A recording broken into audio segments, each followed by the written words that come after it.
Hi everyone, Selena here again, and I thought I would do just a quick little video on some questions I get quite frequent. People are always asking me about my shadows, and although I've done previous tutorials on shadows, it's always been in text or PDF, and I thought, a video worth 1,000 words, right? So I was making up this page for our Art Journal challenge, and what I wanted to show to you today is the customized shadows that I've done. And these are pretty realistic looking to me, and when I have them printed they look very realistic. What you're going to notice here right away, if you look in my layers panel, is I have the paper, the little slip strips, whatever you would like to call them, and then I have the shadow layers separate. And I warped it and I customized it to make it look like it really was sitting on that background paper and was kind of lifting off a little bit. And it's really, really easy to do. And this is CS, of course. I'm working in Photoshop, and hopefully I'll be able to talk Vicki Robertson into doing a PSE version of this, because I know that she can make this work or look at least very similar the same way that we can do this. So I will make sure I post that here when she does. So let's just turn off that shadow layer, and we just have that plain paper there. Now the first thing I would do is apply a shadow. Now these are all my customized styles here, shadows, and I'm going to take one which I call, paper that's just flat, because that's going to give me the shadow that I want up here by where it's tucked underneath my frames and my other paper. It's very slight, and if I open up here, you will see in my layer styles, it's actually an outer glow. And what I've done is I use linear burn 100% of the time for my shadows or anything. But the opacity is taken down to 30%. And then in the elements portion box here, I put the spread of 2 and the size is 8.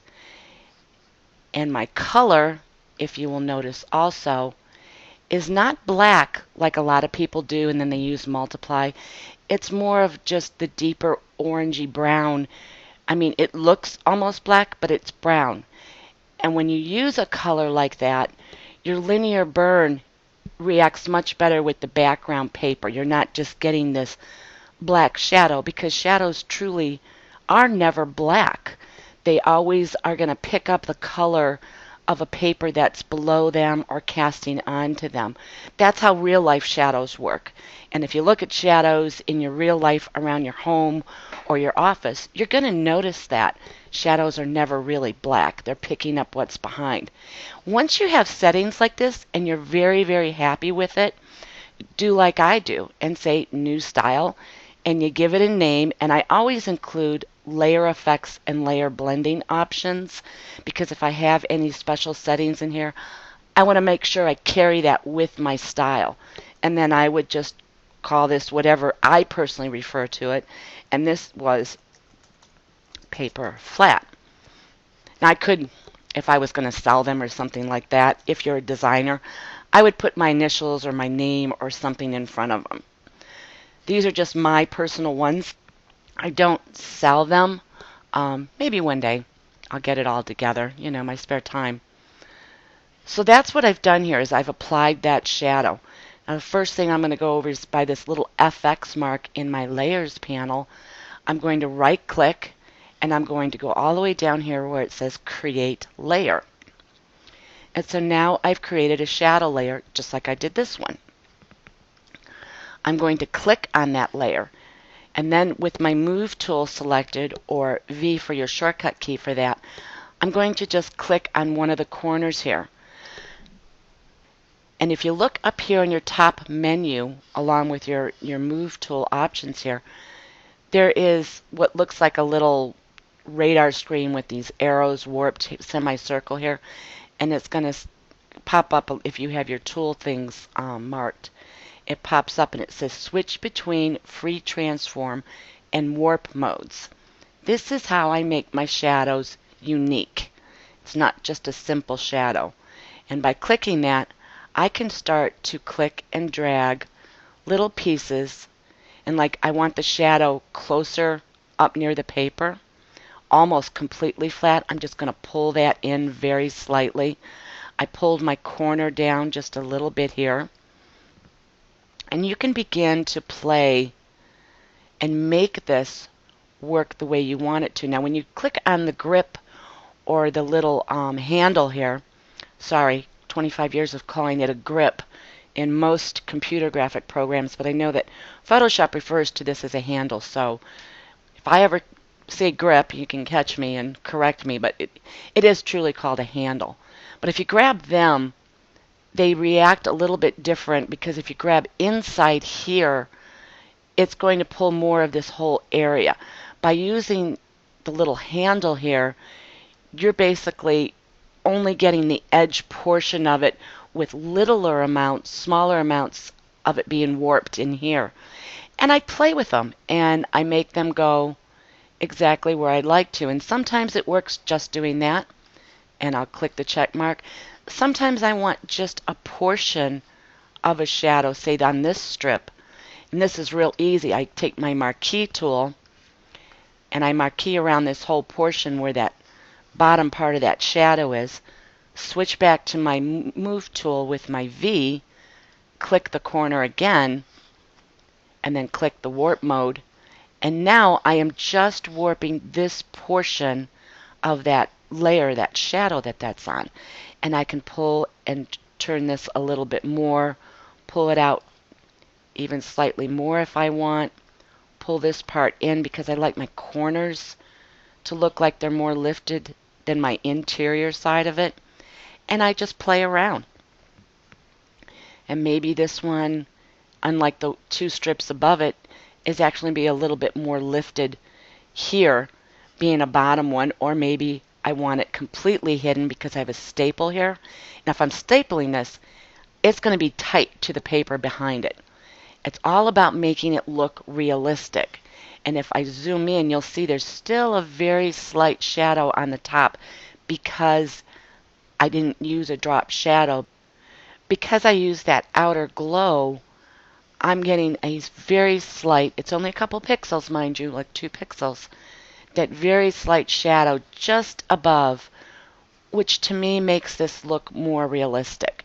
You're not going to have a shadow or a casting of a shadow just on the bottom or to the right or to the left. You're going to have it where it's actually around the whole paper, because light doesn't always come from one direction and rarely does. It's usually coming from multiple sources. And to me, that means you're going to have just that slight shadow all the way around. And you accomplish that by that outer glow. So when I'm happy with it, I accept and push Control D. And to me, step back a little bit so I'm seeing it more how it's going to print, which is usually 80 to 90%. You can, or I'm sorry, 60 to 80%. You can usually tell how this is going to look when it's printed. If it's too light or too dark, you can adjust the fill or the opacity, whichever you prefer. They kind of act almost the same way here, or play with them both. In the linear burn, of course, that's already done from when we did the original style. And that looks real. And I've done that on my layout on several of these pieces. So with Move Tool, another shortcut tip here, if you hold your Command or Control key and hover over what you want to select in the layers, instead of going through here and going, oh my gosh, where'd it go? Just click by holding that Control or Command and see how it's selected. Now see, this one I left just the regular shadow. And this one is a drop shadow. And you can see again, I used linear burn like I said. I used that darker color here.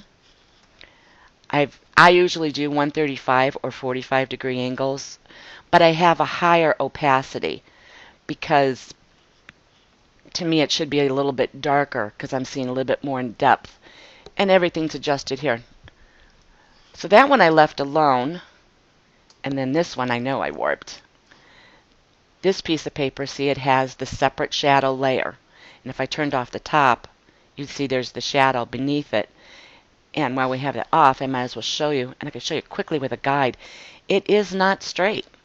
It has this slight little warp to it, and hopefully you can see this. It has this slight little bend to it. This corner was pulled down a little bit. This one was pulled more down, and it has this warp in here. And what that does, and I'll remove that guide again, but what that does is it's lifting here.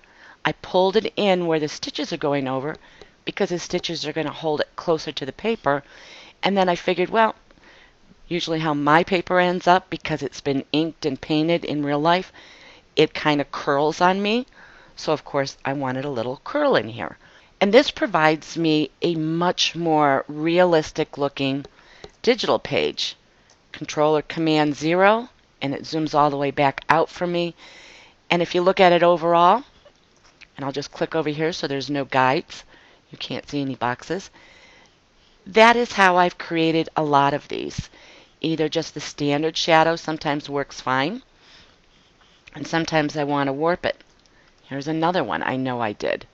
And you can see again in the layers panel, there's the paper, there's the shadow.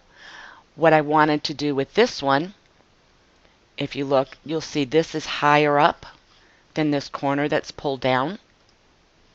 The reason I did that, this is sitting, in fact, I probably want to change it just a little bit more here. This is sitting on top of a paper. This paper is raised up off the background paper. So to me, this portion right here is going to have a little bit more of a shadow than the rest of it. And I still wanted to give it a deeper shadow than just using the outer glow over here or pulling this too far in. But because paper coming up, I wanted to feel like it was lifting just slightly.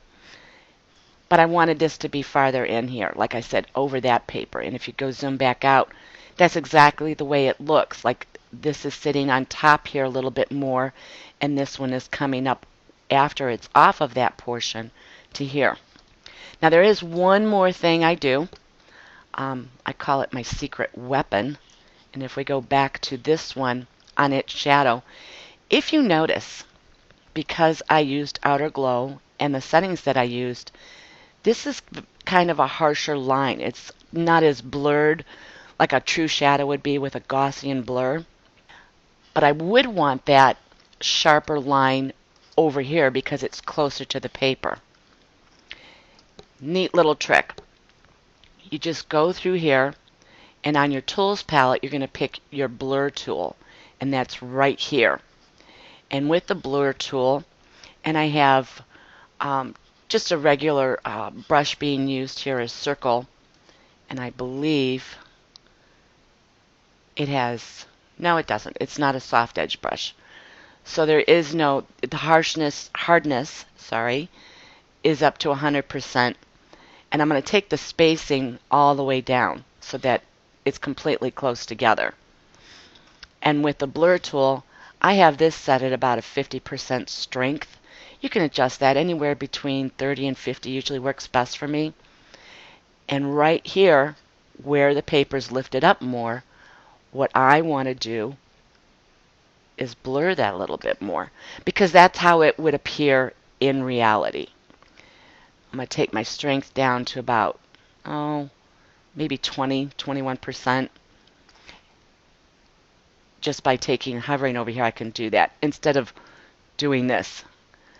If there's a faster way to do something, I'm going to figure it out. And maybe holding my Option and Control key, I'm going to size my brush down a little bit more. And I just want to touch and barely lead off from where I really blurred to just right here. And that blends in that sharper part of the shadow to the very blurred part of the shadow. I'm just blending in between there. And maybe touch just a little bit on these edges that are out here too.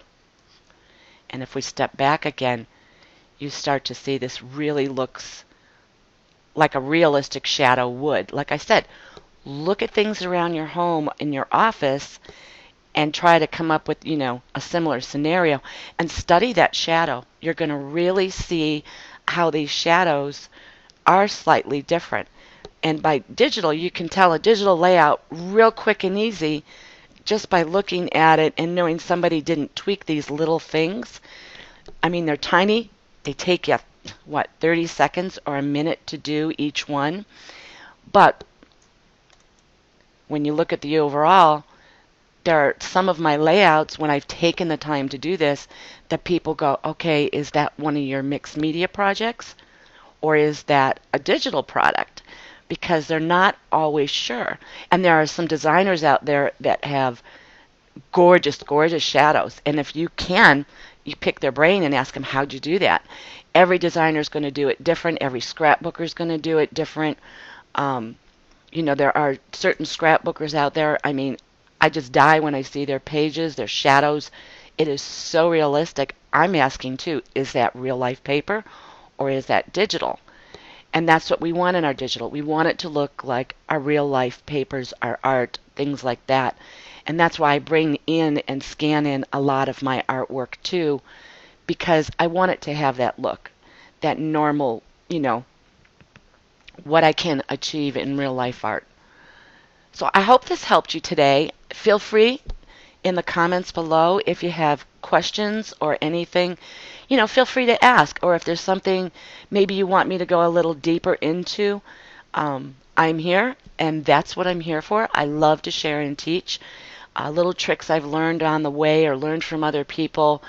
If I remember who they were, I would tell you, but I've studied so many people, how they do their pages and their shadows. What I've achieved is a conglomerate. So, but feel free to ask me. I love to see your comments and have your questions and would love to help you out more.